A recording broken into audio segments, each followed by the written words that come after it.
معزز سامعین کرام، جیسا کہ ابھی حال ہی میں ہی ایک بہت اچھا واقعہ پیش آیا اسلام کے پوائنٹ آف ویو سے، اسلام کے نظریے سے۔ قطر کے ملک میں ایک ورکر ہے جو اپنی ڈیوٹی کے دوران جب جمعے کا ٹائم ہوتا ہے تو وہ خطبہ دینے خود چلا آتا ہے، حالانکہ وہ اس مسجد کا امام نہیں ہے، نہ وہاں کا قاری ہے، نہ ملازم ہے، نہ خطیب ہے، نہ خادم ہے، پھر بھی جو ٹائم ہوا تو وہ اس ٹائم پہ پہنچ گیا۔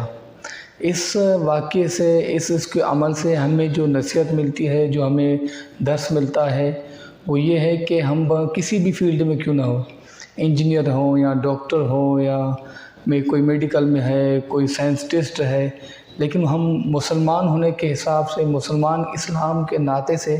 ہمیں کم سے کم اتنا تو علم آنا چاہیے کہ نماز میں واجبات کتنے ہیں، فرائض کتنے ہیں، نماز پڑھنے کا طریقہ، جمعہ پڑھنے کا طریقہ، خطبہ آنا چاہیے،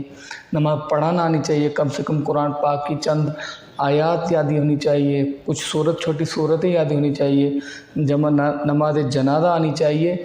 اگر ہم مسلمان ہیں تو ہمیں اپنی اس دنیاوی تعلیم کے ساتھ، ایجوکیشن کے ساتھ ہمیں دینی تعلیم بھی پڑھنی چاہیے۔ حالانکہ بھلے ہمیں اپنے لیے آگے ہم انجینئر بننے والے ہیں یا ڈاکٹری کر رہے ہیں، دنیاوی کسی بھی شعبے میں چلے جاؤ، لیکن بنیادی طور پہ جو ضروری چیزیں ہیں